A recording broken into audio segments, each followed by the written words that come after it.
செந்தாமரையில் இருப்பவளே போற்றி. ஓம் செல்வத்தின் அதிபதியே போற்றி. ஓம் உன் தாழ் பணிந்தோம் போற்றி. வணக்கம். கன்னிராசிக்காரங்களுக்கு அட்வான்ஸ் புத்தாண்டு நல்வாழ்த்துக்களை நான் தெரிவிச்சுக்கிறேன். கன்னிராசிக்காரங்களுக்கு ஜனவரி மாத ராசி பலன்கள் எப்படி இருக்க போகுது அப்படிங்கிறத பற்றி தான் இந்த வீடியோவில் தெளிவாக பார்க்க போகிறோம். அதுக்கு முன்னாடி ஜனவரி மாத கிரக பயிற்சிகள் என்னென்ன நடக்குது அப்படிங்கிறத பற்றி பார்க்கலாம். ஜனவரி 5ஆம் தேதி தான் புதன் ஜனவரி 5ஆம் தேதி புதன் தனுசு ராசிக்கு பயிற்சி ஆகிறார். அதாவது விருச்சிகத்தில் இருக்கக்கூடிய புதன் தனுசு ராசிக்கு பயிற்சி ஆகிறார். உங்கள் ராசி அதிபதினு சொல்லக்கூடிய புதன் உங்கள் ராசிக்கு 3ஆம் இடத்துல இருக்கிறார். 4ஆம் இடம் சொல்லக்கூடிய கேந்திரத்துக்கு பயிற்சி ஆகிறார். அதுக்கப்புறம் ஜனவரி 15ஆம் தேதி சூரியன் மகர ராசிக்கு பயிற்சி ஆகிறார். அதாவது தனுசு ராசியில் இருக்கக்கூடிய சூரிய பகவான் உங்கள் ராசிக்கு 5ஆம் இடம்னு சொல்லக்கூடிய மகரத்துக்கு பயிற்சி ஆகிறார். அதுக்கப்புறம் ஜனவரி 22ஆம் தேதி செவ்வாய் பகவான் மிதுன ராசிக்கு பயிற்சி ஆகிறார். செவ்வாய் பகவான் கடகத்தில் பலம் இழந்து இருக்கிறார். அவர் ரிவேர்ஸில் வக்கரத்தில் மிதுனத்துக்கு பயிற்சி ஆகிறார். அதுக்கப்புறம் புதன் ஜனவரி 25ஆம் தேதி மகரத்துக்கு பயிற்சி ஆகிறார். 2 டைம் புதன் பயிற்சி ஆகிறார். அதாவது ஜனவரி 5ஆம் தேதி தனுசுக்கு பயிற்சி ஆகிறார். ஜனவரி 25ஆம் தேதி மகரத்துக்கு பயிற்சி ஆகிறார். அதுக்கப்புறம் சுக்கிரன் ஜனவரி 29ஆம் தேதி மீன ராசிக்கு பயிற்சி ஆகிறார். அதாவது கும்பத்தில் இருக்கக்கூடிய சுக்கிர பகவான் மீன ராசிக்கு பயிற்சி ஆகிறார். சரி, இப்போ கன்னிராசிக்காரங்களுக்கு ஜனவரி மாதத்தில் எந்த மாதிரி பலன்கள் நடக்கும் அப்படிங்கிறத பற்றி பார்க்கலாம். சரி, இப்போ கன்னி ராசிக்கு ஏதாவது பாபகிரகங்களுடைய தொடர்பு இருக்கா, சுபகிரகங்களுடைய தொடர்பு இருக்கா அப்படின்னு பார்க்கும்போது உங்கள் ஜென்ம ராசிக்குள்ளே கேது பகவானுடைய சஞ்சாரம் இருக்குது. ஒரு இடத்துல ஒரு கிரகம் இருந்துச்சுன்னா அதோடைய வேலைகள் கட்டாயம் நடக்கும். அதன் அடிப்படையில் உங்கள் ஜென்ம ராசிக்குள்ளேயே கேது பகவான் இருக்கிறதுனால ஜீவ சமாதிகளுக்கு கன்னிராசிக்காரங்க அதிகமாக போயிட்டு வர்றதுக்கு உண்டான ஒரு அமைப்பு உண்டு. அதுக்கப்புறம் தனிமை அதிகமாக விரும்புவாங்க. யாருக்கிட்டேயுமே கொஞ்சம் அதிகமாக பேச்சுவார்த்தை வச்சுக்க மாட்டாங்க. இருந்தாலுமே குருவுடைய பார்வை உங்கள் ஜென்ம ராசிக்கு விழுகுது. முழுசாக கேதுடைய தாக்கம் இருக்காது. சுபகிரகன்னு சொல்லக்கூடிய குருவுடைய ஒளியும் ஜென்ம ராசிக்கு விழுகிறது. நல்ல ஒரு அதிர்ஷ்டத்தை கொடுக்கக்கூடிய ஒரு அமைப்பு தான்.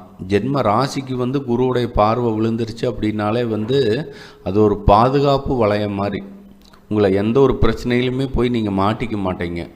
அதுக்கப்புறம் சந்திரன் தான் உடல் காரகன், மனோகாரகன், எண்ண ஓட்டத்துக்கு காரகன். அப்படிங்கும்போது சந்திரனுக்கு அந்த குருவுடைய ஒளி விழுகும்போது அந்த எண்ண ஓட்டங்கள் ஒரே சீராக இருக்கும். முடிவு எடுக்கிறதுல இதுவா அதுவாங்கிற அந்த குழப்பம் இருக்காது. உடல் ஆரோக்கிய விஷயத்தில் சிறப்பாகவே இருக்கும். எந்த ஒரு நோய் தொந்தரவுகள் இருந்தாலுமே அதெல்லாமே ரெடியாக இருக்குண்டான ஒரு அமைப்பை பெறுவீங்க. ஏன்னா அந்த குருவுடைய ஒளிக்கு அவ்வளோ ஒரு நல்ல பலன்கள் நடக்கும். கேது சந்திரன் மேலே இருக்கிறதுனால அந்த தாயாருக்கு உடல் ரீதியான பாதிப்புகள் சின்ன சின்னது ஏதோ ஒன்று வரலாம். ஆனால் குருவுடைய ஒளி அங்கே விழுகும்போது பெரிய அளவில் பாதிப்புகள் இருக்காது. ஸோ ஜென்ம ராசிக்குள்ளே கேது இருக்கிறது ஒரு மைனஸ் அப்படின்னாலுமே குருவுடைய பார்வை விழுகிறது ஒரு ப்ளஸ்ஸு. ராசியாதிபதி கடந்த மாதங்களில் உங்கள் ராசிக்கு 3ஆம் இடத்துல தான் இருந்தார். செவ்வாயுடைய வீடு அவருக்கு ஒரு பகை வீடு.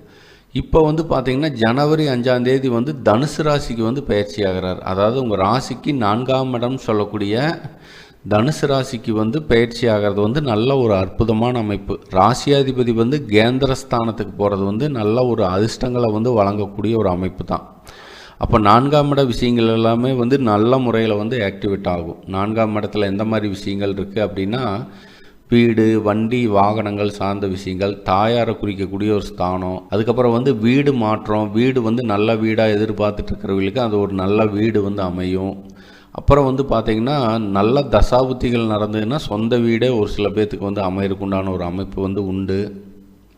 அப்புறம் 4ஆம் இடம்ங்கிறது கல்வி ஸ்தானம்.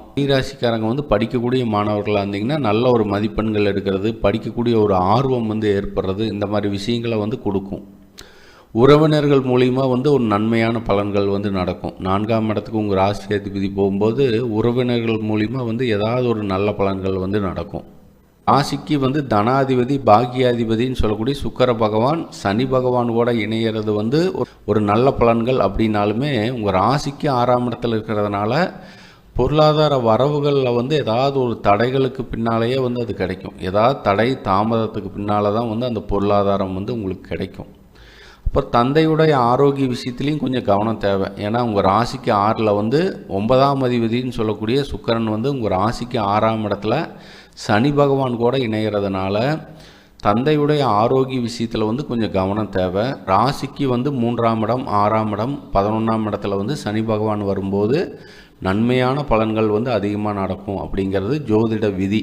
அதன் அடிப்படையில் உங்கள் ராசிக்கு 6ஆம் இடத்துல சனி பகவான் இருக்கிறது, சுக்கிர பகவான் கூட இணைஞ்சு நிற்கிறது வந்து சனி பகவானுக்கு வந்து நல்ல ஒரு அதிர்ஷ்டங்கள், நல்ல பலன். கன்னிராசிக்காரங்களுக்கு வந்து ஒரு நன்மையான பலன்கள் வந்து நடக்கும். வேலைக்காரங்களை வச்சு வேலை வாங்கிட்டு இருக்கிற கன்னிராசிக்காரங்களுக்கு நல்ல வேலைக்காரங்க அமைவாங்க. தொழில் சார்ந்த விஷயம், உத்தியோகம் சார்ந்த விஷயம், வியாபாரம் பண்ணுறவங்களுக்கு இவங்களுக்கு எல்லாத்துக்குமே வந்து நல்ல ஒரு பொருளாதார முன்னேற்றங்கள் வந்து இருக்கும். பொருளாதார வரவுகள் வந்து சிறப்பாகவே இருக்கும். உங்கள் ராசிக்கு சுகாதிபதி 7ஆம் அதிபதினு சொல்லக்கூடிய குரு பகவான் உங்கள் ராசிக்கு பாக்கியஸ்தானம் சொல்லக்கூடிய 9ஆம் இடத்துல அமர்ந்திருக்கிறது வந்து 4ஆம் இட விஷயங்கள் 7ஆம் இட விஷயத்தில் வந்து ஒரு நல்ல பலனை வந்து உங்களுக்கு கொடுக்கும்.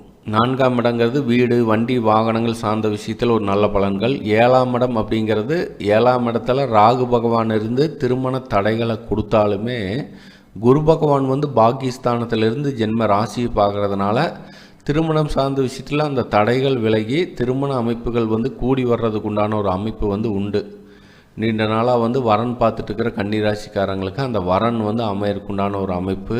திருமணம் சார்ந்த விஷயங்கள், கூட்டு தொழில் சம்மந்தப்பட்ட விஷயத்தில் வந்து உங்களுக்கு ஒரு நல்ல பலன்களே வந்து நடக்கும். வில்லன், அதாவது எதிரி ஸ்தானாதிபதினு சொல்லக்கூடிய 3ஆம் அதிபதி 8ஆம் அதிபதினு சொல்லக்கூடிய செவ்வாய் பகவான் உங்கள் ராசிக்கு லாபஸ்தானத்தில் வந்திருக்கிறது வந்து எதிரிக்கு மூலியமாக வந்து ஏதாவது ஒரு ஆதாயம், லாபங்கள் வந்து கிடைக்கிறதுக்கு உண்டான ஒரு அமைப்பு வந்து உங்களுக்கு கட்டாயம் வந்து உண்டு. இப்போ எதிரியே வந்து பார்த்திங்கன்னா உங்களுக்கு பிரச்சனை கொடுக்காம அவரே வந்து நன்மையான பலன்கள் வந்து கொடுக்கறதுக்கு உண்டான ஒரு அமைப்பில் இருக்கிறது வந்து நல்ல ஒரு அதிர்ஷ்டங்கள் வந்து உங்களுக்கு நடக்கும். எதிர்ப்புகள் இல்லைனாலே வந்து பெரிய அளவில் வந்து ஒரு நன்மை தானே. கன்னிராசிக்காரங்க வந்து உத்தர நட்சத்திரத்தில் வந்து பிறந்திருப்பீங்க. உங்களுக்கு அதிர்ஷ்டமான நாட்கள் அப்படின்னு பார்க்கும்போது ஜனவரி 2ஆம் தேதி, 11ஆம் தேதி, 20ஆம் தேதி இந்த 3 நாட்கள் வந்து உங்களுக்கு நல்ல ஒரு அதிர்ஷ்டகரமான நாட்களாக இருக்கும். அந்த நாளில் வந்து நீங்கள் எந்த விஷயத்தை தொடங்கினாலுமே வந்து உங்களுக்கு நன்மையான பலன்கள் வந்து அதிகமாக வந்து நடக்கும். அதனால் அந்த 3 நாட்களை மட்டும் நல்ல முறையில் வந்து பயன்படுத்திக்கங்க. உங்களுக்கு சந்திராஷ்டம நாள் அப்படின்னு பார்க்கும்போது ஜனவரி 8ஆம் தேதி வந்து சந்திராஷ்டம நாள் வந்து வருது. அன்னைக்கு வந்து எந்த ஒரு முக்கிய விஷயத்துலையும் வந்து ஈடுபடாமல் இருக்கிறது வந்து சிறப்பு. நீங்கள் உண்டு உங்கள் வேலை உண்டுன்னு இருக்கிறது வந்து சிறப்பு. அதுக்கப்புறம் வந்து அஸ்த நட்சத்திரத்தில் பிறந்த கன்னிராசிக்காரங்களுக்கு வந்து அதிர்ஷ்டமான நாட்கள் அப்படின்னு பார்க்கும்போது ஜனவரி 3ஆம் தேதி, 12ஆம் தேதி, 21ஆம் தேதி இந்த 3 நாட்கள் வந்து உங்களுக்கு நல்ல அதிர்ஷ்டகரமான பலன்கள் வந்து நடக்கும். அந்த நாளில் வந்து நீங்கள் எந்த விஷயத்தை தொடங்கினாலுமே வந்து உங்களுக்கு சாதகமான பலன்களே வந்து நடக்கும். அதனால் அந்த 3 நாட்களை மட்டும் நல்ல விஷயத்துக்கு வந்து பயன்படுத்திக்கங்க. அப்புறம் உங்களுக்கு வந்து சந்திராஷ்டம நாள் அப்படின்னு பார்க்கும்போது ஜனவரி 9ஆம் தேதி வந்து சந்திராஷ்டம நாள் வந்து வருது. அன்னைக்கு வந்து நீங்கள் உண்டு உங்கள் வேலை உண்டுன்னு இருக்கிறது சிறப்பு. இவங்க பிரச்சனைகளை தலையீடு செய்கிறது, ஆர்கியூமெண்ட் பண்ணுறது, வாக்குவாதம் பண்ணுறது, இந்த மாதிரி செயல்களில் வந்து விடாமல் இருக்கிறது வந்து உங்களுக்கு நன்மை அளிக்கும். அதுக்கப்புறம் வந்து கன்னிராசிக்காரங்க வந்து சித்திரை நட்சத்திரத்தில் வந்து பிறந்திருப்பீங்க. உங்களுக்கு அதிர்ஷ்டமான நாட்கள் அப்படின்னு பார்க்கும்போது ஜனவரி 1ஆம் தேதி, 19ஆம் தேதி இந்த 2 நாட்கள் வந்து உங்களுக்கு நல்ல அதிர்ஷ்டகரமான பலன்கள் வந்து நடக்கும். அந்த நாளில் வந்து நீங்கள் எந்த விஷயத்தை தொடங்கினாலுமே வந்து உங்களுக்கு நன்மையான பலன்களே வந்து நடக்கும். அதனால் அந்த 2 நாட்களை வந்து நல்ல முறையில் வந்து பயன்படுத்திக்கங்க. அதுக்கப்புறம் சந்திராஷ்டம நாள் அப்படின்னு பார்க்கும்போது ஜனவரி 10ஆம் தேதி வந்து சந்திராஷ்டம நாள் வந்து வருது. இன்றைக்கி வந்து நீங்கள் உண்டு உங்கள் வேலை உண்டுன்னு இருக்கிறது சிறப்பு. அடுத்தவங்கிட்ட ஆர்கியூமெண்ட்டோ வாக்குவாதமோ செய்யாதீங்க.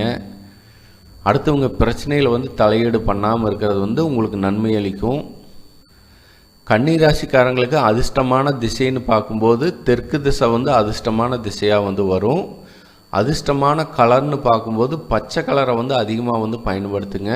அதிர்ஷ்டமான எண்ணுன்னு பார்க்கும்போது 5ஆம் எண் வந்து அதிர்ஷ்டமான எண்ணாக வந்து வரும். அதுக்கப்புறம் கன்னிராசிக்காரங்களுக்கு வந்து வழிபாடுன்னு பார்க்கும்போது புதன்கிழமைதோறும் வந்து மகாவிஷ்ணு வந்து வழிபாடு செய்கிறது, பெருமாள் வழிபாடு செய்கிறது, அப்புறம் வந்து மதுரைக்கு போய் மதுரை மீனாட்சி அம்மனை வந்து வழிபாடு செய்கிறது, இது எல்லாமே வந்து புதனுக்கு உண்டான ஒரு நல்ல பரிகாரமாக வந்து இருக்கும்.